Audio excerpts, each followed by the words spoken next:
And joining me now, fresh off her primary victory, is Illinois Lieutenant Governor Juliana Stratton. Thank you so much for joining us, Lieutenant Governor. Really appreciate it. Thank you for having me. Well, congratulations on your win last night. I do want to start with your reaction to the victory. You do live in a reliably blue state. What is your strategy heading into November? Well, the strategy is to keep doing what I've been doing and why we were so successful last night. You know, I think that there's a lot of frustration with what's happening in Washington. And what I heard from voters is that they were really looking for someone to fight for them. They wanted somebody who was not going to sort of set their own agenda, get to Washington and forget who they represented, but someone who would listen to the voters and take a message that really reflected what matters to everyday people. And that's exactly what I did. I'm going to spend the next several months of this general campaign doing the exact same thing, talking to voters, making sure that I am addressing what matters to them and letting them know that at a time where they're looking for someone who has the energy, new energy to meet this moment, that I am the fighter that they're looking for. Let me ask you, you got support, not surprisingly, from Governor Pritzker, who endorsed your campaign. He also contributed to a PAC that backed your campaign. What do you say to voters who might see that kind of boost from a billionaire, even one who's a Democrat, at odds with your broader progressive message? Well, first of all, I'm grateful for the support and friendship of Governor J.B. Pritzker. Remember, the governor and I have served together as partners in governance for the last 7 years here in the state of Illinois.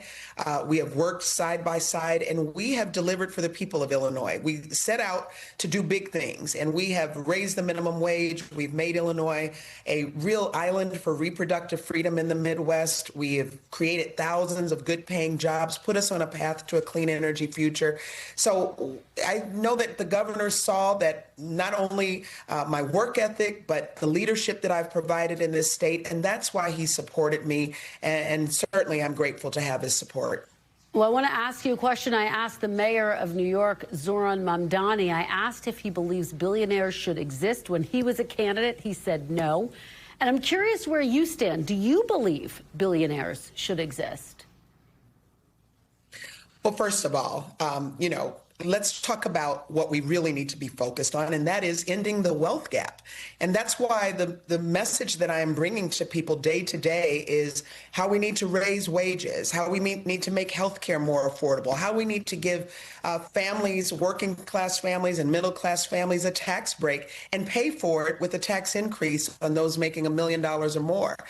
Here in Illinois, as you know, that Governor Pritzker and I both fought for a fair tax in our state because of some of the fact that the tax rate should not be reflective where somebody who's making $1 billion is paying a tax rate that's lower than somebody who's, in working and barely making ends meet. So that's something that we need to shift. This is going to require systemic work, and it's the kind of fight that I want to bring to Washington.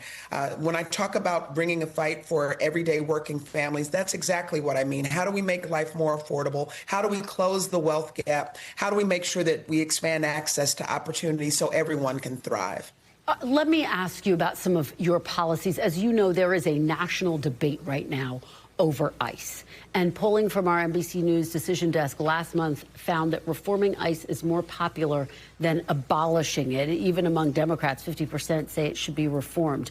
You say ICE should be abolished. Are you concerned that your position is actually farther than the party wants to go on ICE?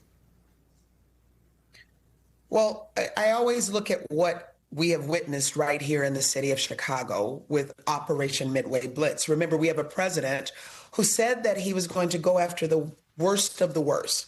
And what we saw was tamale vendors being snatched off the street, daycare providers being stuffed into unmarked vehicles by masked agents.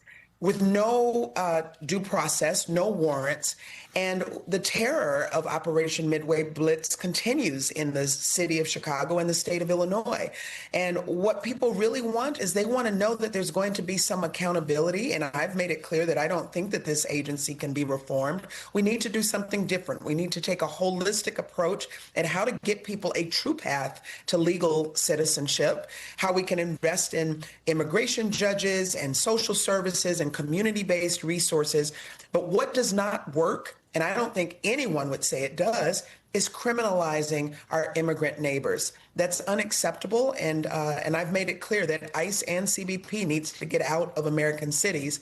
And in Illinois, we're going to make sure that we hold these bad actors accountable. Well, if not ICE, if not DHS, which agency should be in charge of immigration and deportation? Well, like I said, we need to think about what could be different. Remember, DHS was created as a counterterrorism agency. And so right off the very bat, you start with a punitive approach. When you put ICE under DHS, you already start thinking about our immigrant communities through that punitive lens. And that in and of itself is not something that's going to really focus on how we provide support and really get people on a path to citizenship. So let's start thinking through a holistic standpoint of what can look differently. How do we make sure that people are getting access to the resources they need? How do we provide a pathway for DACA recipients and dreamers?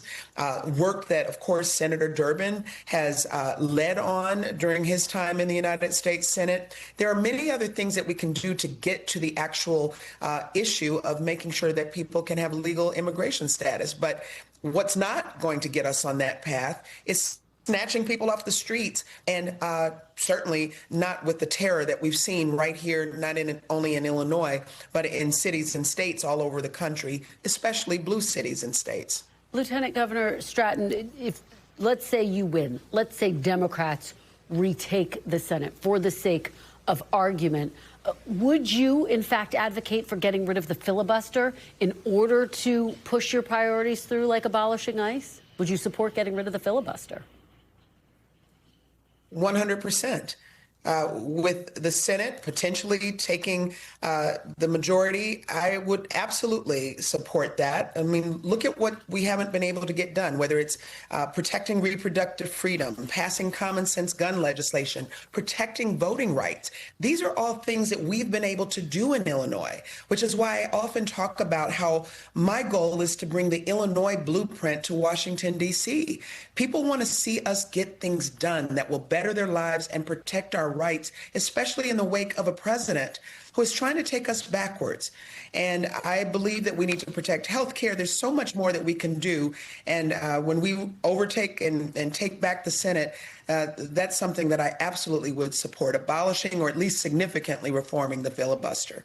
Well, right now, as you know, there's a big debate over the SAVE Act, and Republicans are looking at the possibility of getting rid of the filibuster. Would you support it if they got rid of the filibuster right now? Would that be a good move for the future of the Senate, do you think? Well, let me start by just talking a little bit about what we're seeing this administration do.